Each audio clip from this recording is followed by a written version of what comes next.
Hello, কেমন আছো তোমরা সবাই? আশা করি ভালো আছো।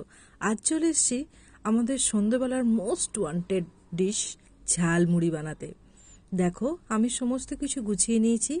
এখানে আমি কুচিয়ে নিয়েছি নারকোল, পেঁয়াজ, লেবুর টুকরো নিয়েছি, লঙ্কা কুচি, ধনেপাতা কুচি, যেটা অপশনাল, দিতেও পারো নাও পারো, শশা কুচি আর আচার, যার জন্য আমরা সেই দোকানের ঝালমুড়ির মতো ফ্লেভারটা পাবো, আর সামান্য চানাচুর।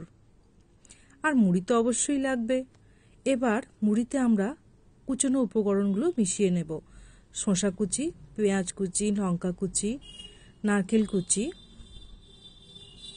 আর সেই আচারের তেল, যেটা কিন্তু মাস্ট দিতেই হবে, যার জন্যই ফ্লেভার, আর সর্ষের তেল, আর সামান্য নুন দিয়ে সমস্ত উপকরণগুলো ভালো করে মুড়ির সাথে মিশিয়ে নেব।